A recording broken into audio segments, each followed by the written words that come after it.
Olá, está começando mais um Mentoráveis, um lugar de gente interessante e interessada. Ou interessada, interessante. O importante é que é gente boa demais. No nosso episódio de hoje eu vou receber um convidado super especial, como é de costume toda semana. Mas hoje acho que tem um papo um pouquinho mais além, umas oportunidades que o Fábio achou aqui no mercado e a gente vai conversar sobre isso. Obrigado por ter aceitado o nosso convite. Fábio Borati. Não. Baracate. Borati, comecei já dando uma furada. Fábio Baracate, muito obrigado por ter aceitado o nosso convite, querido. Eu que agradeço o convite de vocês aí. Obrigado pela oportunidade. Prazer estar aqui com vocês. Muita história pra gente contar. Mas antes, como é habitual e a gente precisa, né? Para você que está nos assistindo agora aqui de novo, então, obrigado por estar acompanhando nosso canal, mas já se inscreva, né? Aperta o sininho para receber em primeira mão tudo que a gente proporciona para você semanalmente, essas mentorias, essas nossas pílulas maravilhosas com esses convidados espetaculares. As nossas redes sociais no Instagram, no TikTok, no LinkedIn. Então, a gente está entrando em todas as plataformas para que você fique sempre bem acompanhado e nós também com a sua companhia. O nosso convidado de hoje empreende há 20 anos.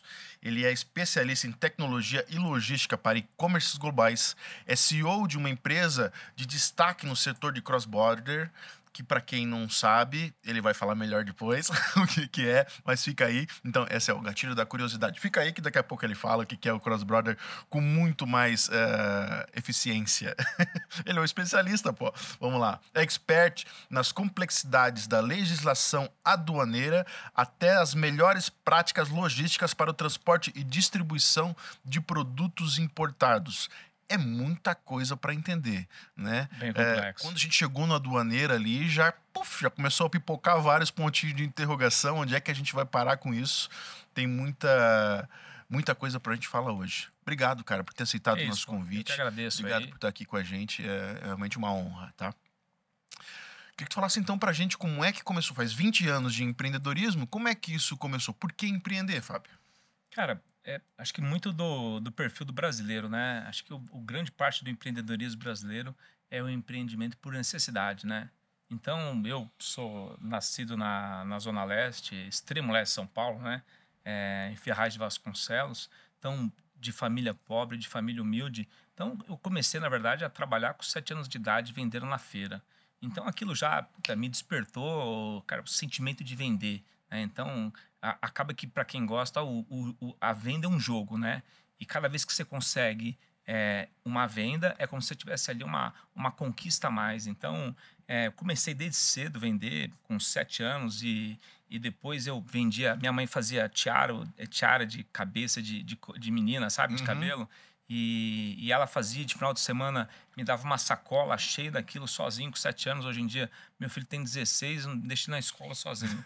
E aí, ia para domingo para feira vender aquilo lá, chegava lá, pegava uma caixa de laranja, montava um tablado em cima, minha mãe dava uma toalha, montava uma toalha e comecei a vender. Então, isso começou a despertar em mim, né, o desejo de vender. Então, desde o começo da minha vida, desde os primórdios, e aí eu entendi que com aquilo ali eu podia transformar a minha vida, né? Então, aquilo ali podia ser, né, um caminho para mim, poderia ser os degraus para eu poder subir aí a minha escalada. Então, de lá para cá, eu nunca mais parei, sempre continuei empreendendo, sempre sabendo ali, tendo uma visão de oportunidade, né? Então, toda vez que passava uma porta boiando, eu me agarrava nela e me aproveitava para poder seguir um pouco mais. E dar uma surfada. E dar uma surfada, exatamente. E aí eu acabei que fui conhecer meu pai, já devia ter uns 12 anos de idade, mais ou menos. Só que meu pai era a ovelha negra da família dele, né? Desgarrado, assim.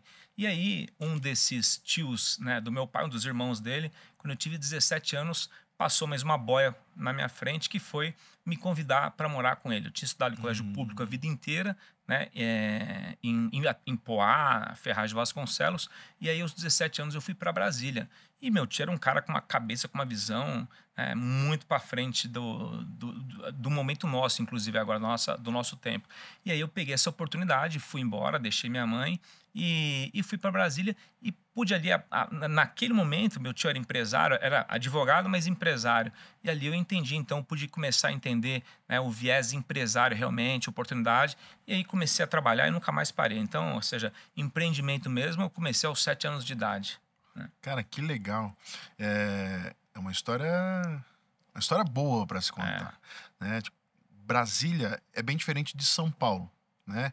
Tem lá, eu acho que tipo a organização da cidade lá é diferente, né? Como é que você se adaptou lá? Tipo assim, óbvio, o teu tio já tinha uma experiência, você foi para trabalhar, para morar, mas também trabalhar com ele. Com 17 anos já tá um pouco mais maduro. Mas como é que foi essa adaptação? Qual foi as coisas que realmente te marcaram lá nessa parte, comecinho dessa tua jornada de negócio? Cara, foi assim, hoje eu percebo algumas dificuldades que eu tive à época e eu consigo entender.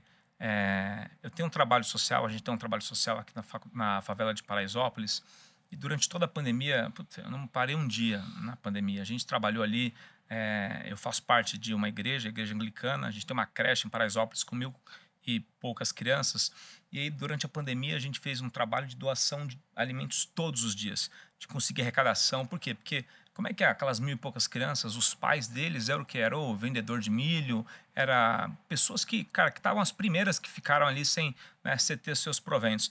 Então elas precisariam mais do que nunca de comida. Então a gente começou a ter um convívio muito grande ali, contínuo ali com aquelas pessoas.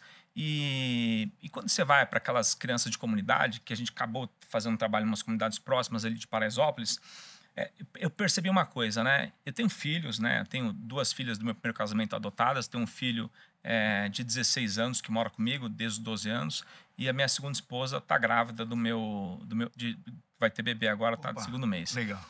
O ponto é, o meu filho tem todas as ferramentas e todas as habilidades para poder ser quem ele quiser ser e quem ele decidir ser. Mas quando você vai ali dentro daquelas comunidades, aquelas crianças, o cara, assim, ele tem uma capacidade, a vida impulsionou ele para desenvolver habilidades de sobrevivência. Então, crianças pequenininhas que ficam, o dia inteiro sem os pais, e você fala, meu Deus do céu, você é meu filho chega em casa, se eu ficar tarde sem a funcionária, ele é capaz de morrer de fome com a despensa, do lado da despensa. E aí você percebe esse fator da resiliência. O que acontece? Que até os 12 anos, 13 anos de idade, essa balança muda. E aí acaba que esse menino acaba sendo cooptado pelo crime, pela droga, por tudo que é coisa. Ou seja, se a gente desse a capacidade para esse moleque poder preparar ele, dar condições para ele poder se preparar, bom, por que eu estou contando essa história? Volta para minha história, então. Então, eu tive essa virada. Então, eu tive essa vivência de rua, de poder me virar, de poder, não tem mãe, que não vai para a escola, tem que trabalhar, tenho que vender as coisas na rua. Ou seja, trouxe essa habilidade, essas skills e levei depois para dar uma oportunidade para poder se profissionalizar, para dar um banho de loja ali, para poder entender. Então, a hora que eu vejo, o que aconteceu? Quando eu cheguei lá, você tinha, né, uma classe média alta. Brasília é um dos maiores IDHs do Brasil, se não for o maior. Então, eu estava acostumado a me virar. Então, a questão social, para eu me adaptar, né, com os colegas de colégio, né, a entender certas dinâmicas ali, foi o processo mais difícil. E morava em Poá, qualquer coisa, pega um trem, tá em São Paulo, tá no centro, e lá eu me sentia muito isolado, né? Porque Brasília, para você ir de um lado ao outro, precisa de carro. Então, acho que essa dinâmica social, mas eu também depois me adaptei e fui aprendendo, mas foi uma grande oportunidade. Então, eu nunca vi como uma dificuldade, eu vi realmente como, né, mais uma porta boiando ali, deixou eu me agarrar como uma oportunidade, e foi para mim, assim, uma fase muito importante que permitiu abrir para mim horizontes que eu não fazia a mínima noção que existiam. Como você falou, a cidade é diferente, o planejamento dela é diferente. Então, Brasília é muito distante tudo. Tem o bloco das casas, o bloco... Isso. Então, é uma dinâmica diferente do que é de São Paulo. Por isso que eu perguntei, como é que se vira numa cidade dessa, acostumado com essa... eu falo porque, eu sou catarinense, moro aqui já fazem quase 20 anos.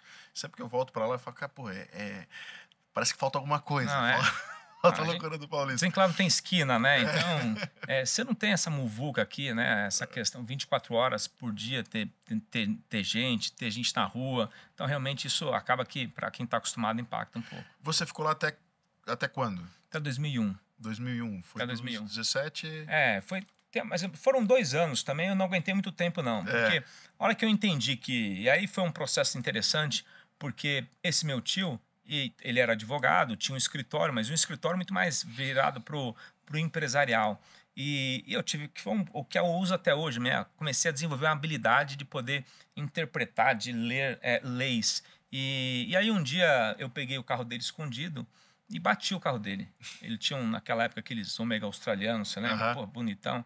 E eu peguei escondido, aquela coisa de adolescente, mas peguei escondido por quê? Porque tudo longe, pô, não tinha preciso ver gente. E aí, bati o carro dele e ele falou assim, não tem problema nenhum, você não vai, não me deu bronca nenhuma. Eu falei assim, mas amanhã você começa a trabalhar. E aí, eu falei, e ele exigiu que eu começasse a trabalhar. Porque eu cheguei lá, obviamente, não sabia onde pôr o braço, né? Quem dirá o que fazer. Sim. Mas foi me dando eu comecei a entender, fica numa área, fica aqui, fica ali. E daqui a pouco eu comecei para a área comercial. Opa, mexi aqui. Fui para a área comercial. E cheguei na área comercial, fui entendendo o produto e fui para o primeiro cliente. E vendi. E entendi, opa, e gostei do negócio. E aí, então, comecei a, de fato, realmente, a ter ali uma rotina de trabalho, comecei a entender, comecei a estudar, né, o que era o produto dele, né, o que era a ferramenta dele jurídica. E aí, dentro disso, abriu uma oportunidade. Então, eu devia ter, acho que 19 anos, tinha acabado de fazer 19 anos.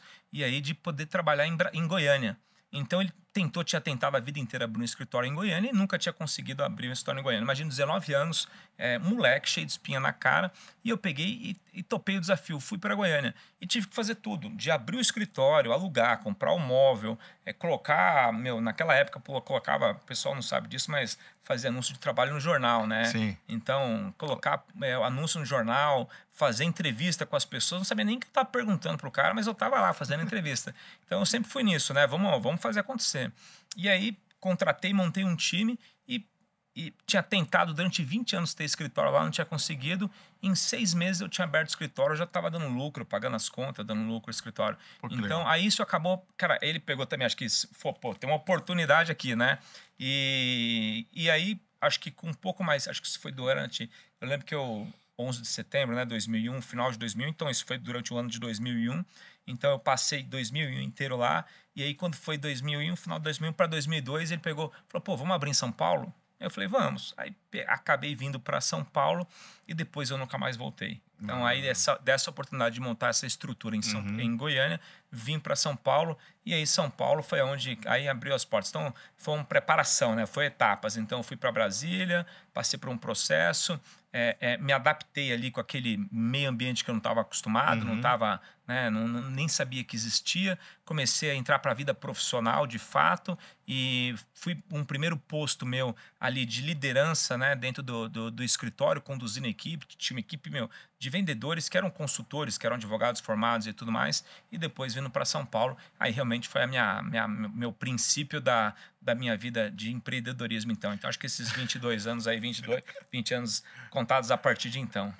Cara, e é bem isso que eu tava querendo fazer, essa conexão. Falei, cara, de onde é que ele... para a tua empresa hoje, Cross Border, né? Como é que ele chegou nisso, né? E aí, quando tu falou do direito, falei, pô, né, já tem uma conexão aí. Para mim, já entendi onde é que saiu ali o jeito, porque a gente falou um pouquinho antes de começar aqui sobre isso, né? Sobre os jeitinhos brasileiros, né? E você foi o oposto, né? Tipo, meio que nadou contra a maré. E a gente vai falar sobre isso, mas dali do seu tio, você empreendeu ou o seu primeiro empreender solo? Vamos lá, né? Eu vou botar a cara e esse é o meu negócio. Já foi nessa parte do cross-border aí? Já foi, não foi nessa parte, então ele era, né, do direito tributário. Tá. E o direito tributário, o que você mexe? Com empresas, você Sim. vai estar em contato com empresas. Então eu sempre tive uma coisa ali, cara, sabe, uma inquietação. E, cara, eu falei, cara, se eu quisesse ser alguém, fazer alguma coisa, eu vou ter que fazer alguma coisa que ninguém está fazendo ainda. Ou seja, o que um cara pobre, sem nome no mercado, né? O que eu vou poder fazer se eu quiser construir alguma coisa? E tentando entender como que o mundo girava no sentido, as economias, você pega, né, grande parte das fortunas do mundo, né, quando você pega antes da revolução das Big Techs, vem basicamente da mudança ali do mundo, né, da privatização das grandes companhias no mundo inteiro. Então, Carlos Slim no México, as grandes empresas do Brasil, as telecomunicações, óleo e gás, petróleo, e você tinha uma fase entrando ali das Big Techs, assim, cara, o que eu sou, produto de qual meio que eu sou, né? Então, tentando pegar, né, todas as experiências que eu tinha e entrando, conhecendo então cada empresa dessas que a gente ia acabar atendendo como cliente, eu tentando falar, o que eu vou fazer? Porque aquilo ali eu sabia que não era o que eu ia fazer.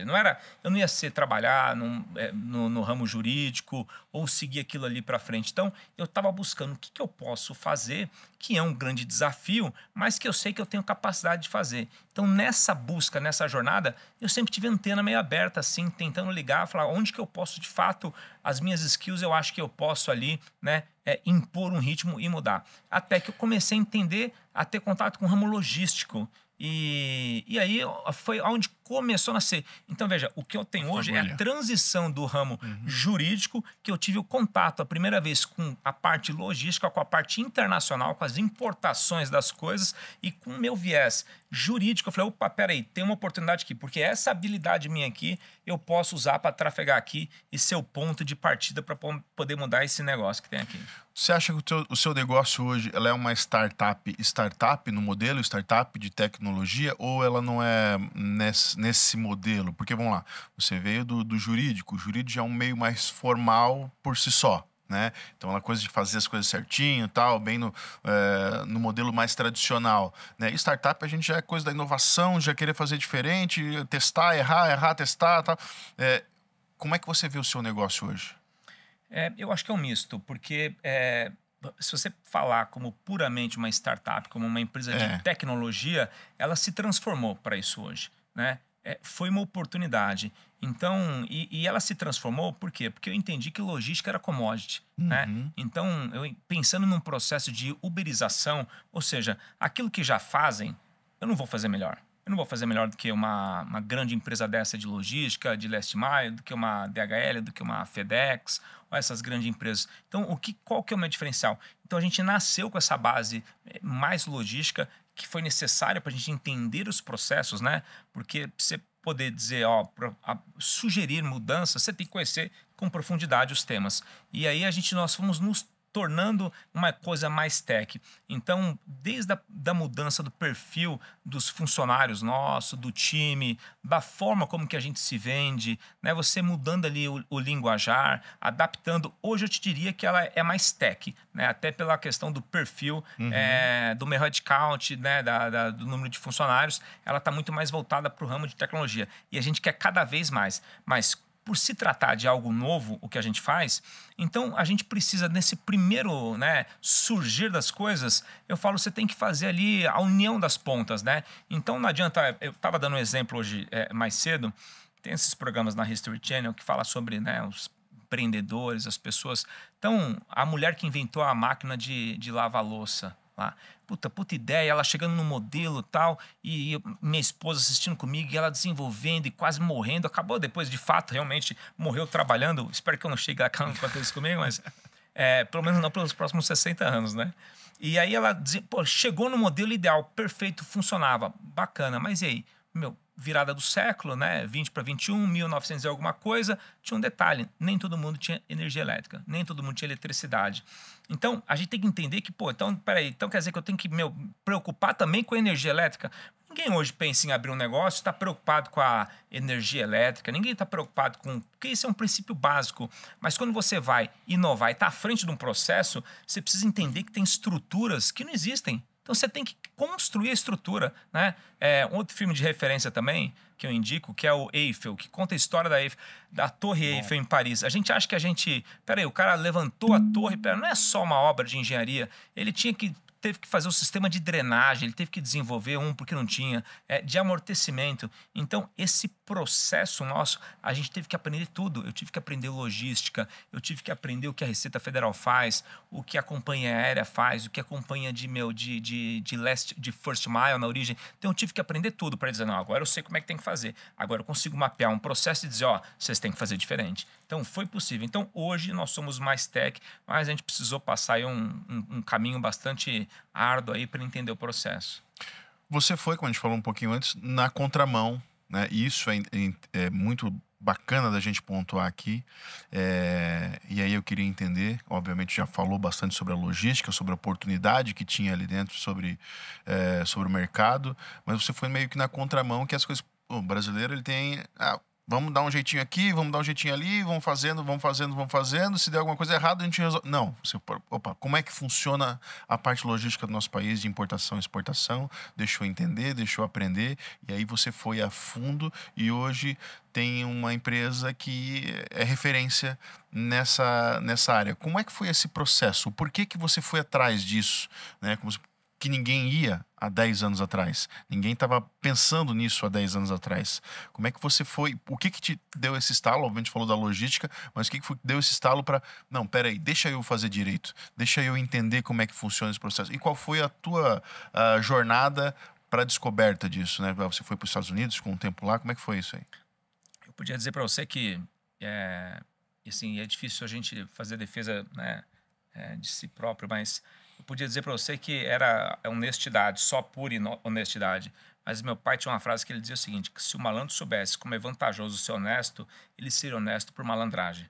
Então, assim, Boa. o ponto é, hoje, a gente está muito claro, a pautas ESG, né, a questão toda... os cancelamentos que existem, a gente vê marcas como Abercrombie, que foram marcas canceladas por algum aspecto social, por alguma questão de, seja sexismo, ou seja homofobia. Então, esses pontos, obviamente, mas a análise minha foi saber entender que o mundo estava caminhando para um lado que as pessoas, ia chegar um momento que falou, não, peraí, eu quero fazer certo, eu quero consumir certo, eu quero fazer da forma correta. Então, a minha análise foi que, e aí entendendo esse processo, então para você, para eu poder chegar hoje no conhecimento que a gente tem aduaneiro, cara, eu tive que rodar o mundo inteiro. Então eu fui conhecer o processo, primeira coisa, falei, peraí, como é que eu faço? Como é que é feito aqui no Brasil? Agora, como é que é feito nos outros lugares? Então eu fui rodar, fui conhecer a estruturas alfandegárias na África, na Ásia, Europa, Oriente Médio, Estados Unidos, América Latina, para aí sim entender o processo e falar, peraí, isso aqui tá batendo. Aí sim entender o processo e falar, não, peraí, o que a gente está fazendo de errado aqui no Brasil, o que a gente está fazendo de certo também, que tem muita coisa certa que a gente está fazendo, e aí tentar propor um novo modelo. E aí, nesse momento que eu fiz essa jornada, eu entendi, falei, peraí, eu acho que dá para a gente adaptar aqui um modelo, e foi esse o ponto essencial. E aí buscar o quê? Buscar, porque quando o consumidor quer buscar alguma coisa, é verdade, não é você tentar esconder informações dele daquilo que para tentar enganá-lo. Isso no longo prazo não funciona. Não tem, você não consegue construir um negócio de verdade, um negócio próspero, se for numa base de mentira, numa base de você não dar visibilidade. Eu não sei se pode falar nome aqui, eu vou dar um exemplo, por exemplo. Acho que todo mundo lembra de um sorvetinho, um picolé chamado Dileto. Cara, uma delícia esse sorvete. Uhum. O sorvete era maravilhoso, era uma delícia, mas existe um ponto de você contar um storytelling de uma coisa, contar, né? E fazer para alguém, nossa, uma vez de fábula, mas ele contava uma história de que aquele sorvete havia sido feito, aprendido a receita. Se alguém jogar na internet, aí vai ver o que eu estou dizendo. Que o vô dele, que tinha aquela receita e que fazia no pé da montanha na Itália, que o gelo fazia com a fruta. E, puta, aquilo é lindo, e o sorvete era bom. Mas acho que alguém numa mão falou, peraí, deixa eu consultar aqui, deixa eu fazer essa pesquisa aqui. E descobriu que aquilo ali não era verdade. Cara, acabou a empresa. A empresa estava para ser comprada, estava para uma rodada de investimentos. Então, acho que é importante você entender, peraí, que ponto que eu vou contar uma história para o meu consumidor, para o meu cliente, e eu vou, de fato, fazer ele engajar realmente a minha marca, fazer realmente incorporar aquilo no hábito dele. Então, você tem que ter um equilíbrio entre você não pode passar daquilo que, da história que você conta. Então, a minha visão sempre foi trazer o consumidor, trazer realmente aquilo que está, a oportunidade. Ele tem que entender amanhã que você falou, peraí, isso aqui realmente, esse produto está transformando a minha vida, está agregando valor, é necessário e, além do mais, eu estou contribuindo para o país. Então, se ele entender o problema que está afetando, não é simplesmente uma compra, não é simplesmente comprar mais barato, né? Falando do cross-border hoje das compras internacionais, é o que isso afeta hoje dentro do país ou que risco eu estou tomando. Então, por exemplo, a gente depois faz uma escala, mas quando a gente fala dessas importações que vêm, e que eu sou a favor da regra igualitária, tem que ter um equilíbrio para o mercado, mas a gente tem que entender assim, qual é o limite do que o outro pode? Cara, um momento que passar da fraude. Tudo pode dentro da regra da democracia, tudo pode dentro do jogo fair play, mas a partir do momento que eu tenho uma vantagem e não estou olhando, então 2 carretas por mês de armas eram recolhidas em Curitiba, nos armazéns dos Correios, que eram traficadas dentro dessas importações. Drogas sintéticas eram importadas e eram transitadas dentro desse processo. Então a gente tem que olhar para o aspecto social que está acontecendo, é muito mais amplo do que o meu direito de comprar um produto e não pagar o imposto. Obviamente que acho que quem não gosta de não pagar imposto, mas qual é o preço disso? Então, acho que trazer essa informação. Então, o caminho que a gente foi tomar peraí, vamos fazer da forma correta, porque é vantajoso economicamente para a gente, é vantajoso para o mercado está caminhando para isso, e se eu quiser construir uma empresa e que realmente ela vai perpetuar, eu preciso fazer ela em cima da rocha. Não dá para fazer em cima de palafita. Muito verdade. Espero que muito mais gente preste atenção nisso, porque uma hora a casa cai, né? Como falar um brasileirês aqui, uma hora a casa cai. Uma hora as pessoas entendem, como você mesmo, nosso papo que a gente teve, nosso briefing anterior, né? Até queria que contasse um pouquinho dessa história que você foi para os Estados Unidos e lá, por que o pessoal não importa para o Brasil, né? Então, o Brasil, eu não quero fazer negócio com o Brasil. Eu queria que contasse um pouquinho sobre isso também. Mas é isso, uma hora as pessoas... Porra, tem alguma coisa acontecendo de errado aqui, eu não quero me envolver com isso. Então, quem é sério não se envolve. Então, tipo... Foi ali uma linha que eu acho que... Por isso que eu bati um pouquinho nessa tecla, porque é uma linha tênue de coragem até, cara, sabe? Para tu entrar no meio desse tamanho, que é um mercado gigantesco, né? E dizer, não, vamos fazer direito isso aqui. Né? Como é que faz para fazer direito? Né? Então eu queria que tu contasse primeiro um pouquinho dessa história aí dos Estados Unidos, que eu achei muito interessante. Depois a gente entra nas nuances aí. Então, dentro dessa... Fazendo agora, então... Contando a continuação da história... Então, eu tive contato, então, através desse, de trabalhar ali com meu tio, dessa empresa ali de consultoria tributária, com o ramo logístico. O ramo logístico acabou me gerando um convite para estudar uma opção de uma operação, de um acordo que existia entre o Brasil e os Estados Unidos. Eu não fazia nem noção do que eu estava fazendo, mas eu fui lá, eu entendi. Falei, opa, isso aqui é uma oportunidade. E acabei indo para lá e fui convidado, então, para compor um grupo de estudos entre Brasil e Estados Unidos, que a ideia desse grupo de estudos aí era a gente desburocratizar o processo, as relações bilaterais. E quando você desburocratiza a relação bilateral, cara, é como você construiu a estrada, O Henry Ford não esperou construir estrada para fazer o Ford T. Ele não falou, o dia que os Estados Unidos tiver estrada fora, não. Ele fez o carro e depois falou, pô, agora a gente tem que fazer a rodovia para esse cara. E a rodovia acabaram gerando o quê? Os hotéis na beira de estrada, os restaurantes, acabaram os postos de combustíveis. Então, o ponto no momento que você cria uma coisa de fato que agrega valor, o ecossistema acaba se desenvolvendo. Então, indo para os Estados Unidos nessa... A gente está, inclusive, vivendo um momento parecido com isso agora, com o carro elétrico, né? Que é a parte de, cara, eu comprei um carro de 600 mil reais e não tem onde carregar, né? Você está pagando o custo de ineditismo também, né? Eu não tenho, não. Não, o custo de ineditismo, exatamente. Onde é que você vai, Pô, se é o teu único carro, quando você vai fazer uma viagem, você tem que falar, pô, onde é que eu vou abastecer, onde é que eu vou recarregar. Mas eu digo até pelas marcas, essa coisa da experiência que eles estão agregando, mas de certa forma também estão fazendo com que as cidades se movimentem e se adaptem. Os condomínios. Né? E com certeza também vai surgir uma outra rede de negócio que vai ser alimentada por isso. E que é o que a gente não vê. Então, o ponto a gente está hoje com uma briga e a gente não está olhando para a oportunidade que está para o Brasil. Né?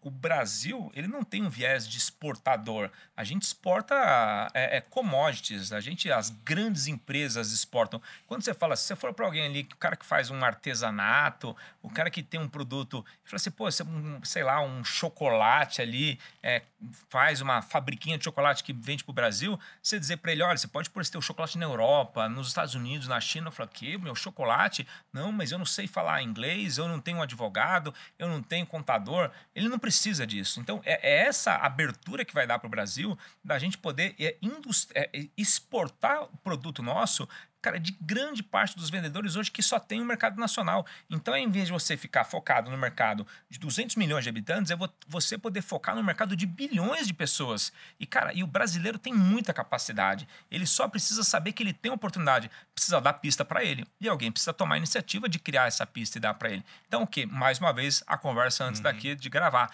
É a comunicação.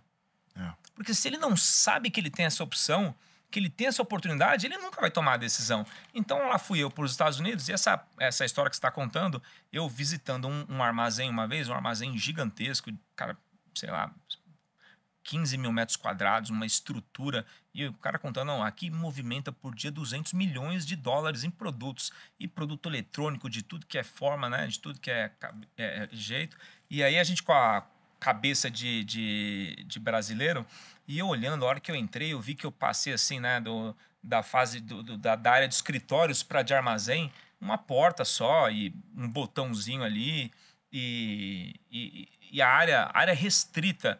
A área restrita é pintado no chão, uma faixa pintada.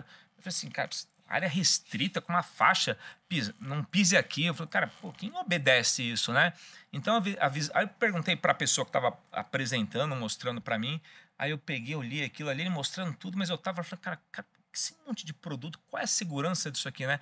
Como é que eles fazem o controle? E aí eu perguntei chamava Gary, perguntei, falei assim, cara, mas Gary, e como é o controle que vocês fazem de acesso, né, das pessoas entrarem aqui e saírem, né, e subtrair algum produto, né? Aí ele pegou, olhou para minha cara assim e falou assim, mas por que ele faria isso? É meu funcionário de tantos anos? Aí eu, não, deixa para lá, deixa para lá. Então, É verdade. não é verdade? Então, acho que essa questão né, da cultura nossa, de entender, de olhar só para um prisma e tentar extrair de novo, continuar naquela mesmice, falar, peraí, a gente tem que olhar, e a oportunidade que isso aqui não vai abrir para a gente, né? Eu acho que isso que é a questão da democracia, a questão da oportunidade do Brasil, um país, acho que todo mundo pode, né? A gente tem, basta querer fazer, basta acreditar, mas acho que é isso. O brasileiro é um povo criativo, né? Se deixar a ideia de liberdade para que ele realmente use de forma positiva essa criatividade, cara, vai muito além. Mas falou que lá nessa tua visita eles não trabalhavam com o Brasil. Não trabalhavam. E que é exatamente essa questão. Então, eu percebi que o Brasil, né, que 40% em termos de economia da América Latina, né, um país tão relevante, tão importante, não fazia sentido. E aí, a hora que eu comecei a olhar as áreas segregadas, você tinha Peru, Uruguai, Venezuela.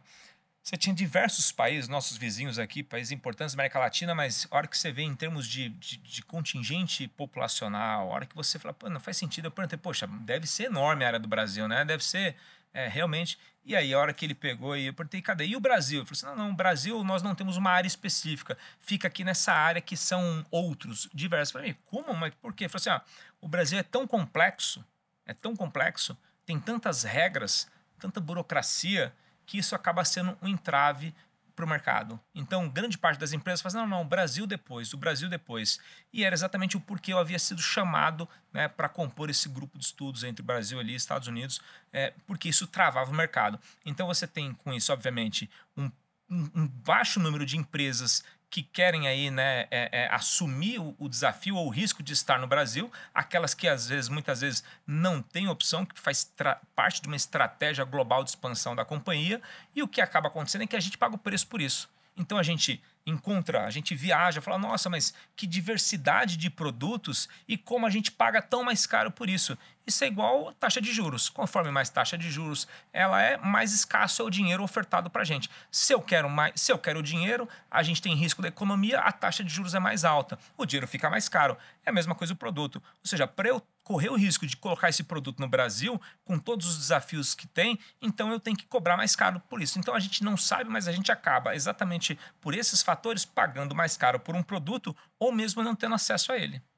Exatamente. E aí foi onde tu conseguiu modelar isso para o seu negócio, tentando destravar, de certa forma, essa burocracia, ou entender melhor e poder deixar isso mais claro para as pessoas, é isso? Exatamente. Esse é o cerne do teu negócio? O cerne do negócio você não precisa se preocupar com a burocracia, você não precisa se preocupar com o processo para poder exportar, você não precisa de um advogado, você não precisa de um contador, transformar isso, produtizar isso, encapsular. Então transformar. Eu transformei naquele momento, eu vi a oportunidade, então, das minhas skills, das minhas experiências, experiências de vida, é transformar essa dificuldade, né? E aí precisaria ser um brasileiro no sentido de entender da cultura do nosso país, como é que é o jeitinho brasileiro, para entender. Então, eu vou transformar esse ônus nosso, transformar essa desvantagem em vantagem.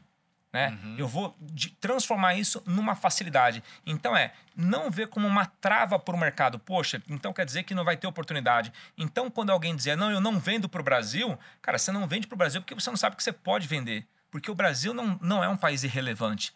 Então se você trabalha com comércio eletrônico, que é o meu negócio, como que você não vai negociar com o Brasil? A 8ª economia do mundo. Então esse foi o ponto, é saber que, peraí, todo mundo em algum momento vai querer negociar com o Brasil. E como é exatamente a dificuldade, o baixo número de empresas que aceitavam esse desafio era a oportunidade. Ou seja, o meu range, se você chega num mercado onde todo mundo já vende para o Brasil e é fácil vender para o Brasil, eu não tinha tanta oportunidade. Não, e é um mercado gigantesco. E a gente exporta commodities, exporta, sei lá, ferro, minério de ferro, agro, né? Mas as coisas pequenas realmente a gente tem essa dificuldade. E aí agora tá no mercado, no plenário, na verdade, essa coisa tipo de taxação dessas big que chegaram no país. Que as pessoas estão olhando para isso como algo natural. Pô, e aí em contrapartida, você vem no outro caminho, né? De entender como é que funciona, desburocratizar e trabalhar o nosso mercado não para dentro, mas para fora, que é o que eu sempre tento levantar aqui. Falo, não adianta taxar os 50, tem que entender como é que funciona isso para que dê incentivo para que nossos produtores também tenham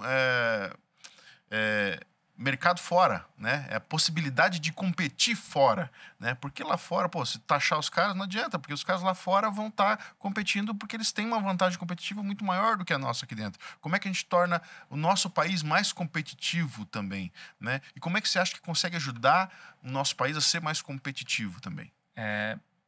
Esse microfone aqui é um dos produtos que eu conheço, que é um dos mais vendidos, né, no mercado. É um dos produtos que se importam muito de cross-border. Não sei se você conhece bastante sobre ele e tal. Você sabe aonde que vocês compraram ele? Compraram ele aqui no Brasil? Foi por aqui. No Brasil? Foi um marketplace grande aqui. Quantos por cento de imposto que tem? Boa pergunta. O ponto é, ninguém vai num shopping, ninguém vai numa loja e entra e pergunta quanto por cento de imposto. Agora, e se eu te falar que eu consigo trazer ele com 90% de impostos, mas mais barato do que esse? O que te importa quantos por cento de imposto tem? Se eu conseguir te dar todas as garantias do mercado nacional e um produto de qualidade igual ou superior, cara, o que importa a discussão de quantos por cento tem de imposto? O ponto é que essa discussão, ela trava o mercado e ela interessa a alguns setores. Então, quando você analisa, o Brasil hoje ele tem uma oportunidade de estar à dianteira desse processo, da gente poder abrir o mercado para exportação, cara, de qualquer produto, de alguém que mora no Pará, no Acre, em qualquer lugar. A gente tem um país tropical e a gente não está explorando esse viés tropical. Tem produtos made in Brasil sendo vendidos no mundo inteiro e de made in Brasil até a bandeira deve estar errada desenhada. E a gente não está surfando essa onda. Então, na minha viagem pelo mundo, conhecendo, o que a gente tem que fazer, aí entra um pouco de arte da guerra Sun Tzu, é ir lutar no campo do outro. A gente está olhando para um viés de tentar fazer uma barreira. A gente já viu na história, já mostra que criar barreira de mercado não existe. Tem que ter regra clara. O que vale para um, vale para o outro. Mas quando a gente tenta fazer a barreira, a gente não vê a oportunidade. Então, essa discussão, na minha visão, eu acho que a alíquota pouco importa no sentido de que tem que ter regra igual. Ponto. Se a alíquota é 20, se é 30, se é 60, tem que ser igual.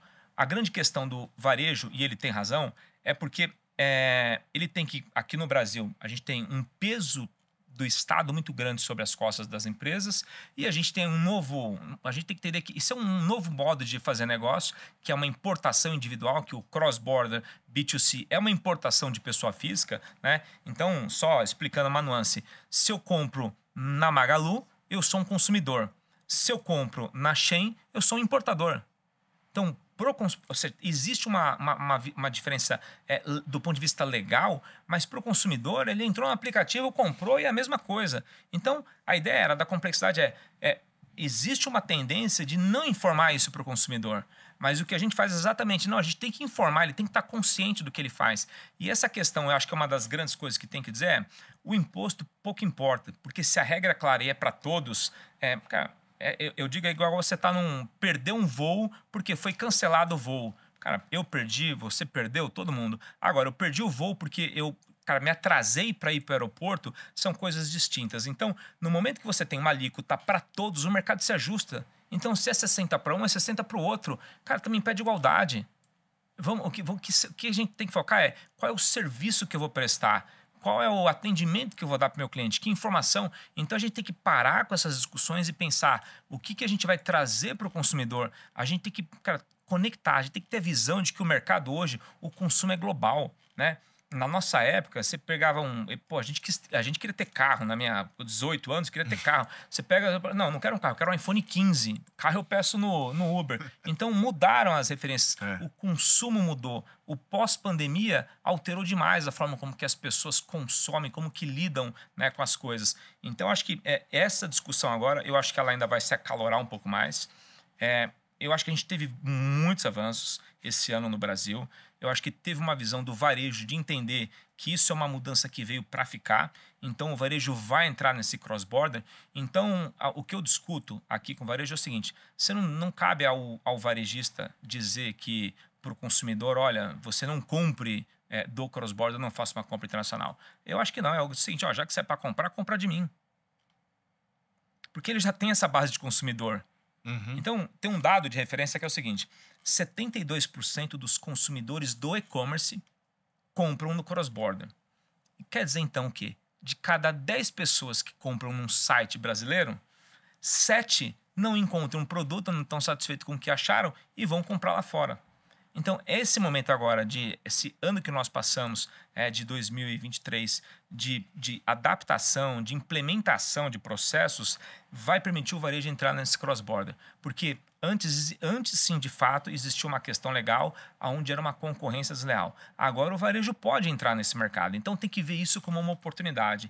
Então, para você ter uma noção, quando você compara um varejista nacional junto com um marketplace internacional, o modelo de negócio, esse aqui geralmente tinha muito do seu produto num P, ou seja, que ele compra o produto, que o produto é dele, está estocado. Bom, e esse aqui não, esse aqui é o 3P, ou seja, são de sellers, são de outros vendedores. Então esse cara aqui é um site, é um marketplace, é um shopping virtual. E o investimento dele está em quê? Em trazer pessoas para esse shopping, em trazer tráfego para isso. Então é o trabalho dele. Então a gente é bombardeado aí no YouTube, bombardeado em redes sociais, para quê? Para ir ver aquela promoção. Esse cara aqui ele tem que investir em produto, em armazenagem, em estoque. Então, se você tem que ter pensando em oferta de produtos, obviamente que esse aqui, se tem um modelo tradicional de compra de produto, estoque e armazenagem, e esse aqui não, obviamente que esse aqui vai ter muito menos produtos a ofertar para o seu consumidor. Então, o que a gente tem que entender é que esse é um novo modelo de negócios e que você não precisa ser dono daquele produto que você vende. Você pode só ficar com um FII, né, do marketplace, ou seja, um resultado da venda, e que às vezes é muito mais rentável do que você realmente comprar e revender o produto. Então, essa dinâmica que tem mudado. Então, o meu trabalho da Synerlog tem sido exatamente falar, varejo, vamos entrar para o cross-border porque tem uma oportunidade. Não só uma oportunidade de você... Cara, grande parte do varejo nacional nosso, o produto já é produzido lá fora. Sim. Já é produzido, a indústria têxtil, produtos eletrônicos, a gente não produz esses produtos, a grande parte dos produtos que a gente usa aqui. Então, é o quê? É aquele fornecedor dele que fornece, ele passar a expandir o catálogo dele para outros produtos. Por quê? Porque ele não vai Under Armour, Renner vende Under Armour, só que faz uma busca pela Under Armour americana e pela Under Armour aqui. A oferta de produtos. A gente tem uma oferta muito maior lá fora. Por quê? Por esse motivo. Porque quando eu tenho que trazer numa importação formal produtos da Under Armour, eu não posso trazer todo o catálogo de produtos deles que eu não consigo pagar, eu não consigo ter ali esse capital investido. Agora, o cross-border vai permitir. Peraí, eu tenho, que é uma média, 30% do catálogo dessa marca internacional aqui, eu posso expandir para 100%.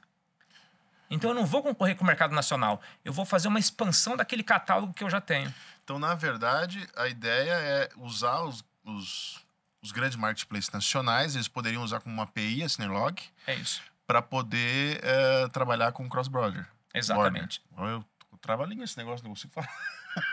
Cross-border.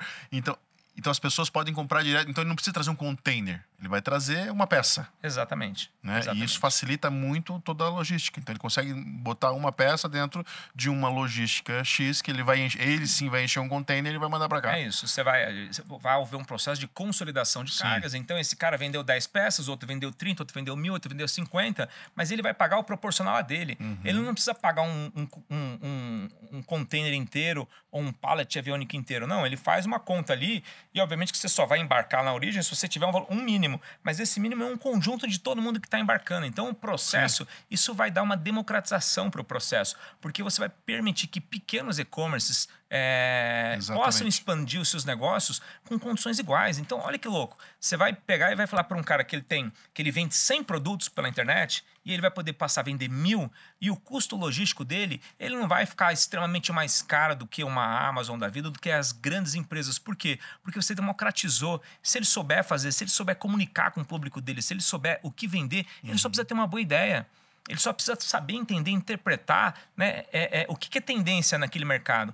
E aí, quando você vai para isso e já, pensando que mentoráveis é fazer todo mundo despertar. Peraí, a gente sabe que as grandes empresas hoje, as grandes estratégias, são viradas para públicos específicos, né? E a gente tem um país muito grande. Então, geralmente, as empresas mais de sul e sudeste, então, quando você vai em áreas norte e nordeste, você acaba tendo que consumir um produto que é, cara, basicamente um produto regional de tendência de sul ou sudeste, mas não tem outra oferta de produto. Agora, se você tivesse alguém que vende um produto e ele soubesse que existe alguma oportunidade para ele dar um atendimento e vender para aquele mercado local, esse cara podia explodir.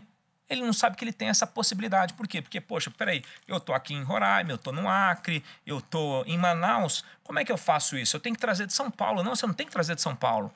Você não é obrigado a seguir essa cartilha. Você precisa saber o seguinte, você precisa saber quem que é teu público. Quem é teu público. E o que a gente vai dar é a ferramenta para que ele possa fazer isso. Isso é muito interessante porque, pensando em negócio, acaba quebrando uma cadeia, né? Quebra a cadeia da distribuição ali.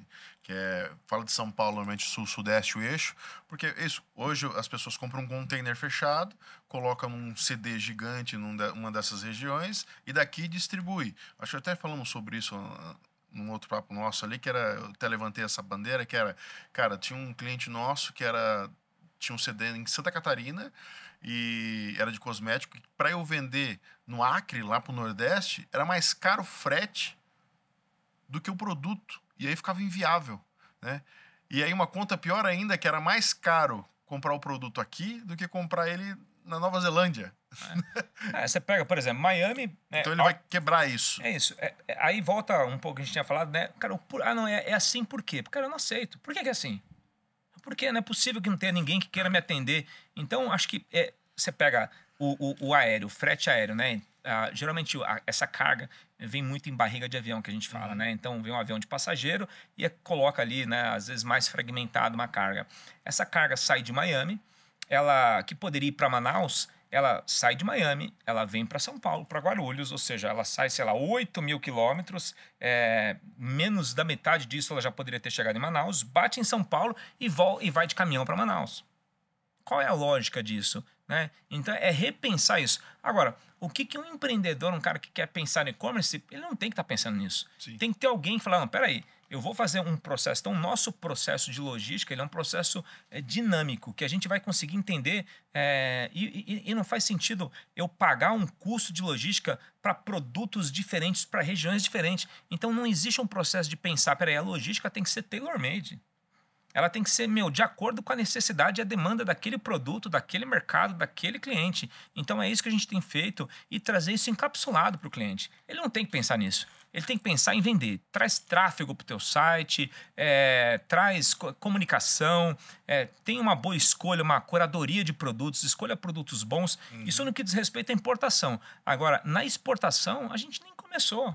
A gente vai começar agora, eu não posso dizer o nome ainda, mas a gente está já acertou os detalhes com uma grande plataforma chinesa e que ela tinha conseguido a parte...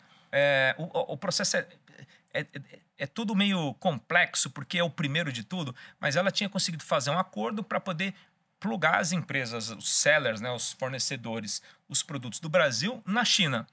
Ela fez tem um ano, mas não consegue o produto. Porque a gente tem que entender que esse vendedor, esse seller aqui no Brasil, o cara não tem tecnologia, o cara não conhece da operação, ele não entende, peraí, mas eu vou exportar, eu pago imposto na exportação, mas onde é que eu deixo a carga armazenada? O que a gente faz é exatamente isso, tanto na importação na exportação. Você não precisa saber, você tem um produto, teu produto tem todos os registros, tem todas as qualificações, é um produto competitivo, então tá, eu pego o teu produto no teu armazém. Você não precisa pensar toda a jornada. Então aí a hora que a gente entrou com o processo, somando com eles, conectando as pontas, agora faz sentido. Por quê? Porque eu entrego para ele o produto aqui no Brasil, dentro da aeronave dele, e ele vai vender isso para o consumidor chinês do outro lado. Você imagina, ele vai poder fazer uma venda direta, a margem dele é maior e ele vai poder ter uma negociação de preço. Por quê? Porque a hora que ele entrega, vende para um distribuidor, que vende para um outro, para um mercado local, ele vai deixando a rentabilidade na cadeia de intermediação. A hora que ele vende direto para o consumidor, ele consegue um produto muito mais atrativo para o consumidor e para ele. Também, de certa forma, acaba fomentando o apetite pela inovação, por produzir mais, né? Porque tu tem um mercado maior para se vender, tem uma possibilidade maior né? Perfeito, perfeita análise. No momento que você sabe que você pode exportar teu produto, você vai adaptar ele para aquele mercado de interesse que você tem. Você vai querer comunicar com aquele mercado. Então, com isso vai vir inovação, vai vir melhorias, vai vir adaptações, adequações e criar até produtos novos a partir de uma base que você já tem ali. Então, isso é o que a gente espera que vai acontecer. A Synerlog hoje ela tem um certificado, né? Que não sei se foi a primeira, provavelmente, a conseguir esse certificado onde a gente tem um selo de que faz a coisa direito. É isso. Né? Tem mais alguém ou é só vocês que têm esse selo hoje no Brasil? Nós fomos os primeiros a conseguir esse certificado. Então, a hora que você olha no mercado, todas as empresas multibilionárias, né? E aí você pega, né, no processo quando abriu, eu falei assim, eu tenho que ser o primeiro, né? Porque tem que ali liderar pelo exemplo. Então, todo esse processo, então, toda essa jornada que a gente contou, acabou gerando as nossas soluções, as nossas ferramentas. E quando abriu o processo, a gente tinha um desafio de mostrar que sim, dava para fazer. Né? Não, porque o mercado é impossível de cumprir, é impossível de fazer. Então, nós fomos os primeiros a entrar com o processo e os primeiros a ser habilitado. Na verdade, a gente não foi só o primeiro, né? Os 2 primeiros fomos nós, porque eu entrei com o pedido da empresa da Synerlog americana e da brasileira. E a gente obteve o certificado das duas. Então, as 2 primeiras, só jogar na internet, tá aí. Vai lá na Receita Federal, busca no site lá da receita.gov e vai achar. E as outras 4 empresas são empresas menores, Amazon, Mercado Livre, AliExpress e Shopee. Então, são todas empresas de 100 bi, pelo menos, de mercado, e tá lá o Brazuca ali como o primeiro encabeçando a lista das empresas. Então, são grandes empresas, elas estão dentro do processo, mas veja, o meu processo, eu sou ferramenta de tecnologia, eu vou ser usado provavelmente por elas também. Né? Então, a gente quis fazer uma validação do nosso MVP, dizendo o seguinte, eu tenho a solução, mas a minha solução funciona. E eu criei um e-commerce, um marketplace em 30 dias, em 60 dias, e hoje é um marketplace que virou uma unidade de negócios dentro da empresa que até julho não tinha. Então, a gente agora vai ser uma unidade de negócio, ou seja, podemos ser um marketplace. Mas a ideia era mostrar que as nossas ferramentas funcionavam. Né? Então, o mercado está se adequando, se adaptando. Então, essas empresas elas têm um processo para elas. E estão tendo agora um modelo de adaptação que é complexo, ou seja, vão ter que desenvolver ferramenta. E o que eu quero é poder dizer assim, eu estou aqui. A hora que precisarem de mim. Né? Então, é ser um processo, um modelo de Intel. Então, está dentro do processo de todas essas operações. Sim, não... mesmo eles tendo o certificado, queira ou não queira, eles ainda não têm os processos que você já adquiriu com o tempo. Porque, como a gente falou aqui, você começou muito antes a olhar para isso. Então, até esses próprios big cases aí vão precisar, de certa forma, olhar para o que você já faz. Porque a gente falou sobre isso também, você comentou comigo, não agora, né? No nosso papo anterior, que a própria Receita Federal usa como base aí o que vocês produziram, é isso? Pensa o seguinte, o ineditismo do processo como é que é feito? Como é que deve ser feito? Então, eu tenho a percepção de que a gente tinha um desafio, tipo uma corrida para a Lua, né? É quem chega primeiro conta história. Então, o nosso desafio a minha tese cara, nós precisamos ser os primeiros, precisa ser bem feito. E no momento que você é o primeiro, você faz bem feito, cara, você vira um modelo. Sim. Isso é o princípio básico. Então, peraí, como é que aquele cara ali tá fazendo? Então, enquanto todo mundo tá tentando, tá errando, pô, chega no momento, é uma corrida. Cada um vai tentar o teu modelo, vai tentar a tua forma. Eu sei que isso não é uma jornada de meses e de muitos anos, na verdade. Então eu sabia, cara, vou seguir no meu roteiro aqui e não por mimetismo tentar fazer o que eles estão fazendo. E onde vem a característica de dizer o que eu posso fazer bem feito que grandes empresas não podem fazer. Então veja, se tem 4, 5 empresas multibilionárias que conseguiram a certificação depois de mim, quer dizer então que o fator dinheiro não é o mais relevante desse processo. Então, essa característica é o que eu posso fazer diferente. Então, entendendo o processo brasileiro, então a gente saiu à frente e tinha um desafio de fazer da forma correta. E no momento que você está tentando aqui, e essas empresas são grandes empresas, elas podem até tentar por um certo tempo, por aquele caminho, mas elas verem que não vai dar certo, cara, não faz sentido, não é core business deles. Eles vão acabar tendo que correr e ter que contratar a gente. Então, é o que eu acredito que eu confio, né? Mas é uma lógica, e a gente sabe que não tem como, não tem forma de fazer se não for por esse modelo que a gente acabou desenvolvendo. Pode ser que com o tempo, com os anos, a gente possa vir alguém conseguir desenvolver um processo igual? Pode, mas aí a gente também não pode parar no ineditismo, tem que continuar se renovando e inovando. Mas a ideia é essa, é que eles vão acabar aí adaptando, aí, usando nossas ferramentas também. Bom, vamos lá. Eu tô ouvindo o nosso papo aqui no Mentorável, estou ouvindo o Fábio falar, estou inspirado aqui e vou querer abrir o meu e-commerce. Quero exportar também quero levar meu produto, quero exportar e importar, quero trazer produto para cá para vender aqui na região. Eu consigo ou é só para big e-commerce? Muito pelo contrário, né? Assim, acho que pensando até na minha jornada, no meu histórico, a gente tem um produto lá hoje que a gente chama de Freedom, né? Então pensa, o meu core não era ser um marketplace. Eu criei um em 30 dias e fui o primeiro a certificar. Então eu precisava ser uma empresa courier. Eu não tinha uma e fiz uma em 60 dias. Então o ponto é, pensando nesse empreendedor, nesse e-commerce, cara, você vai poder fazer o teu e-commerce cross-border, você vai poder exportar ou importar produtos, você vai poder criar, você vai poder falar, pô, será se eu posso ser uma Amazon? Pode, uma Magalu? Você só tem que ter a ferramenta, você tem que conhecer, ter mercado. Então, é um produto extremamente democrático. Não existe uma diferença de cobrança de serviço que eu vou cobrar de uma Amazon ou que eu vou cobrar de um e-commercezinho. É muito pelo contrário. Eu acho que o que eu quero fazer, a minha intenção é criar empresas. Se eu olho para médio e longo prazo, eu acho que o meu grande vontade, a minha alegria vai poder olhar e poder ver quantas histórias eu ajudei a construir, quantas empresas eu ajudei a construir. Então é essa democratização, é poder dar oportunidade. A gente sabe que a gente está vivendo momentos pós-pandemia, momentos de tanta incerteza econômica global e todos os aspectos que afligem as pessoas e às vezes falta alguém dizer, cara, vai lá. Acredita. Então, acho que o que eu vou gostar de ver no futuro é falar, pô, eu ajudei outros empreendedores a acreditar em si, acreditar no seu produto e poder aí crescer e prosperar. Então, não, é uma ferramenta democrática. E o tamanho desse mercado? A gente falou um pouquinho sobre ali, mas qual é o tamanho desse mercado hoje e o que tu imagina ele para frente? Eu penso o seguinte, esse mercado, ano passado, pensando que poucas empresas operam nele, né? A gente fala muito dessas importações, mas você tem 5 grandes empresas, 6 grandes empresas. Quando você vai para o varejo nacional, para você ter uma noção, a gente tem dezenas de empresas. Então pensa que esse mercado aqui, ele em termos de valor de mercado, o cross-border hoje ele já é 1/3 do e-commerce. Então a gente tem 65 bilhões de reais do cross-border, ou seja, de importações, essas pequenas importações nesses sites internacionais. 65 bilhões. Até 2030, a perspectiva é que isso seja 70%. Então quer dizer que o cross-border não é uma decisão, uma opção, é uma questão de sobrevivência. Então você tem hoje, se você pegar proporcionalmente, você tem 65 bilhões hoje, a gente está em 2023 chegando com o pé em 2024, a gente está dizendo que em 6 anos esses 65 bilhões podem chegar aí a 180 bilhões de mercado. Então, pegando aí quem está nos assistindo aqui, é imaginar aqui, cara, quem que é o dono dessa fatia aqui desses outros 130 bilhões? Quem que vai buscar essa fatia de mercado, né? Então, se você não conhecer, você não vai nunca. Então, ou seja, é um mercado que tem muito a crescer. 3 vezes, pelo menos, até o final da década. E se eu quisesse começar agora, qual é a dica que tu me dava? Liga pra gente. Para mercado. Essa foi boa. Essa foi rápida. Boa.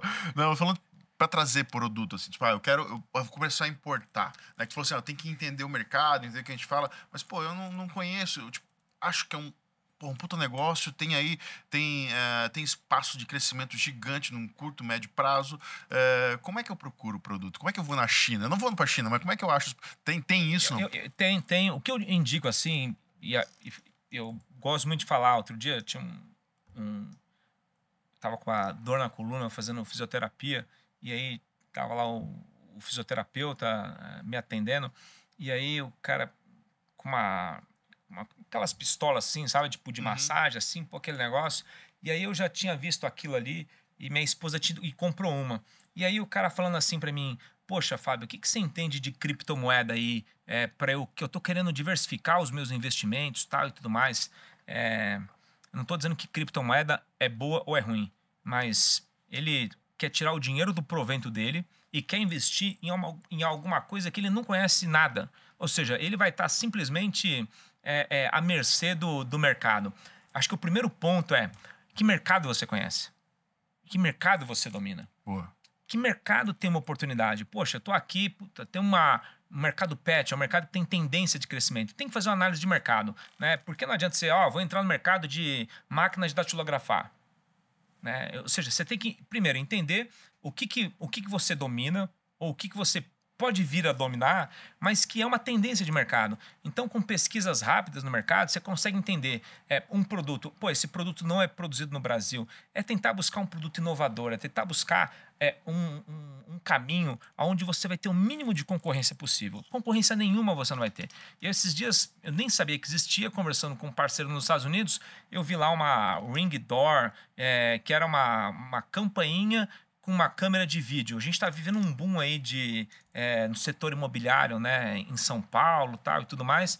E aí eu peguei e fui ver aquele produto. Aquele produto custava $29 nos Estados Unidos. Isso que eu estava comprando, fazendo no e-commerce ali, numa Best Buy da vida.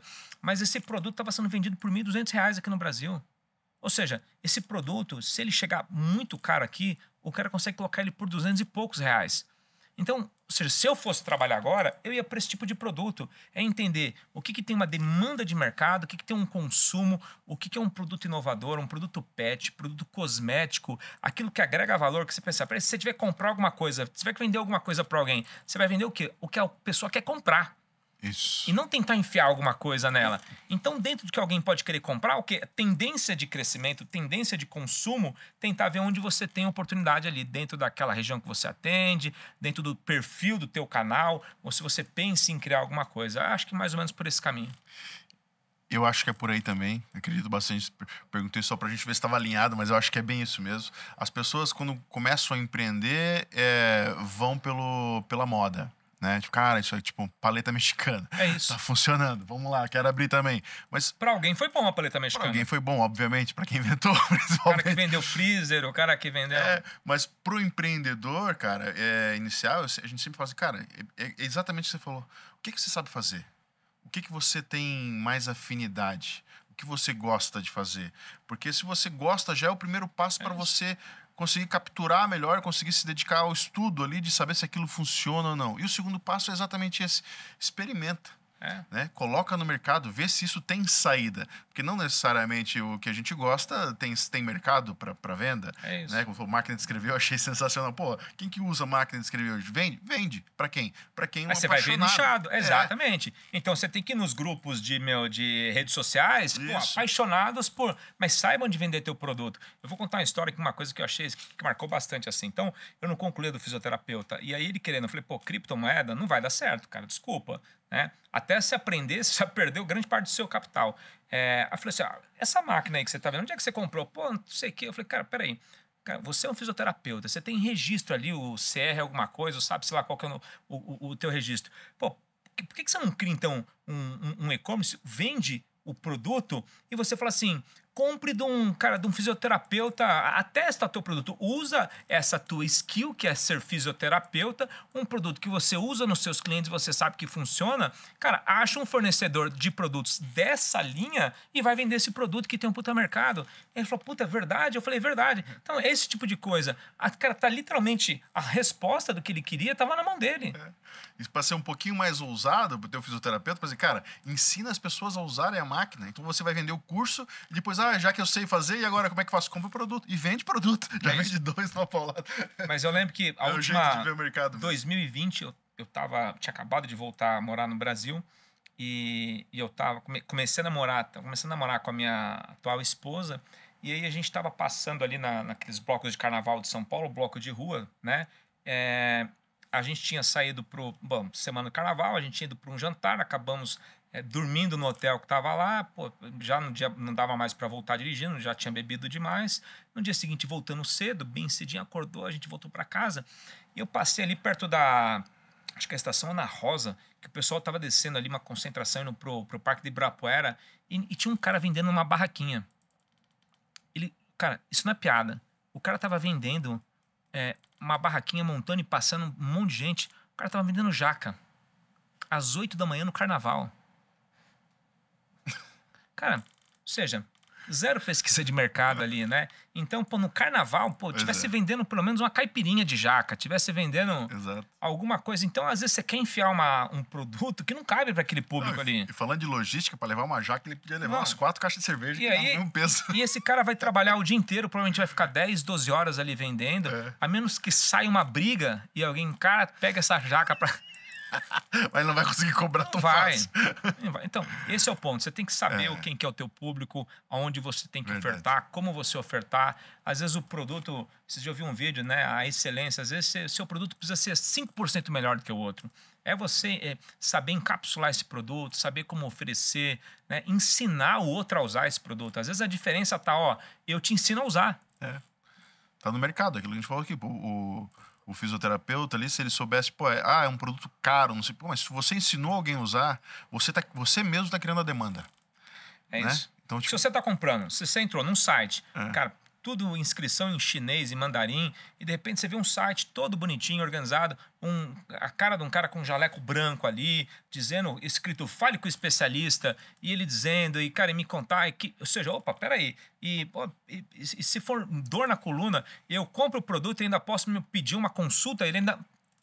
Daqui a pouco o cara tá com uma rede de atendimento caseiro, tá vendendo... E isso aí, aquilo ali foi só a porta de entrada para um mercado maior que ele nem sabia que existia.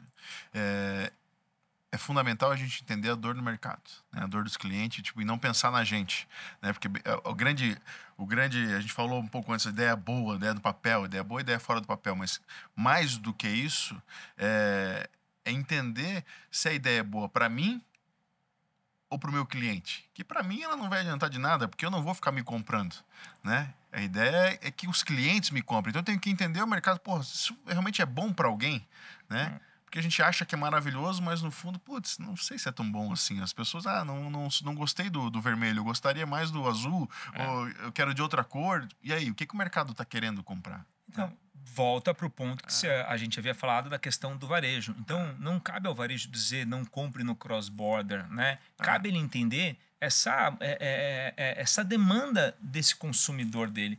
Você impede 6 empresas de venderem no Brasil, mas você não impede 200 milhões de comprarem lá fora. Né?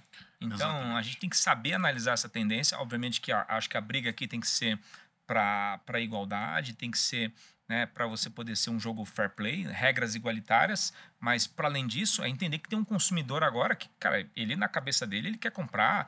A gente chegou àquela época que a gente, não podia importar produtos e que tinha que, não, a gente quer, a demanda, ela é constante, né? O produto, o cara lançou na Coreia do Sul, ele já quer aqui na semana seguinte na casa dele. Tem muita coisa vai vir, muita coisa a gente vai aprender ainda.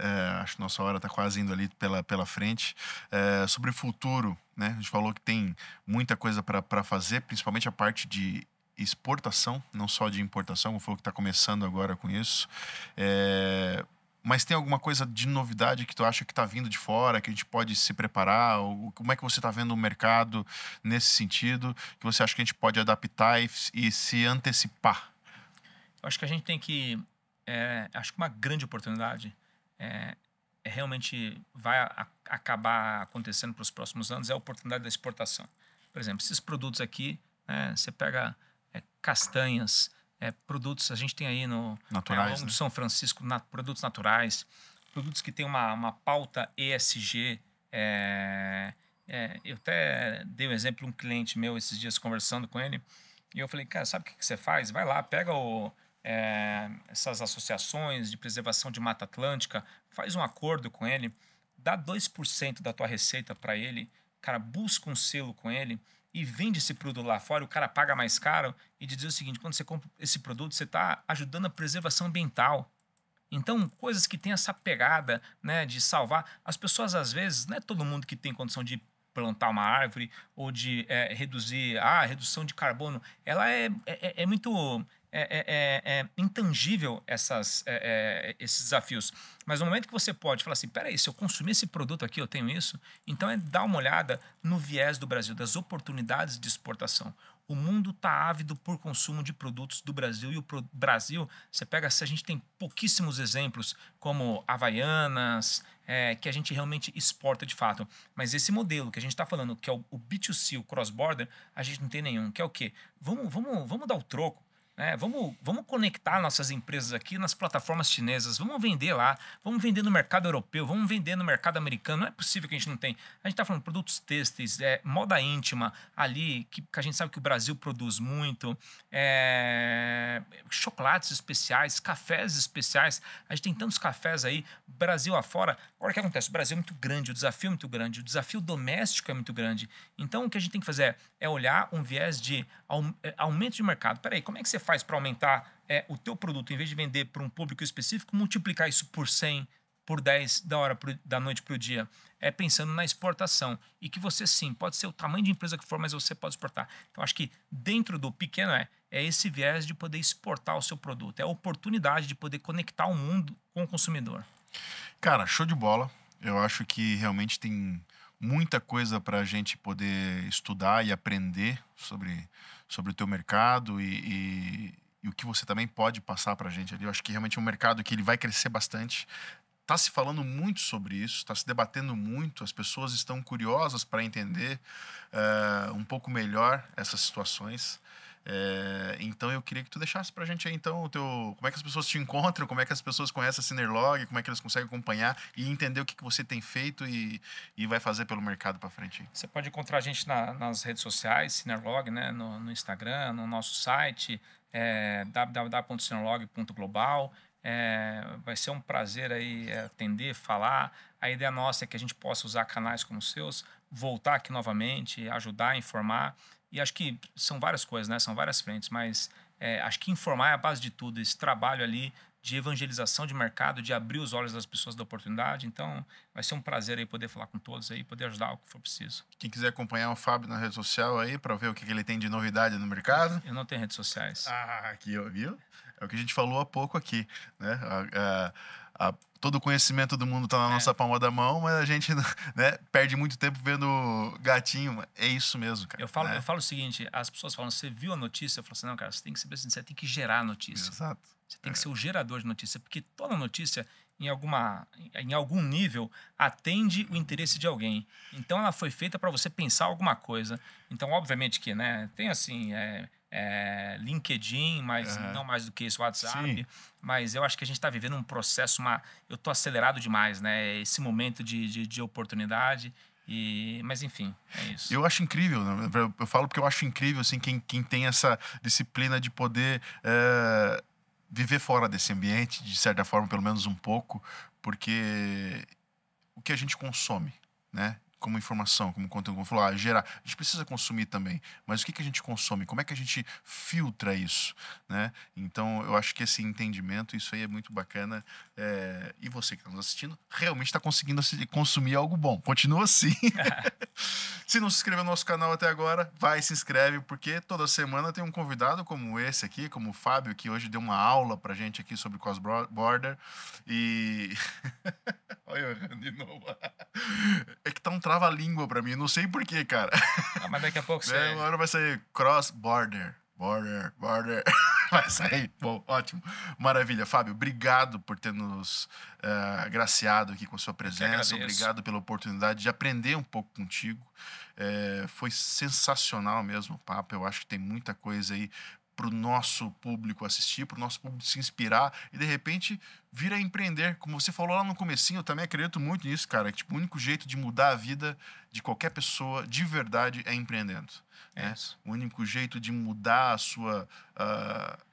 sua posição hoje, o que você quer, mudar o seu futuro, é empreendendo. A sua história de vida, né? A sua história total é empreendendo. Então, se não empreende ainda, comece a entender como empreender. E o primeiro passo é nos acompanhando por aqui. Muito obrigado pela sua presença, pela sua companhia. Semana que vem tem mais. Então, fica conosco. Muito obrigado.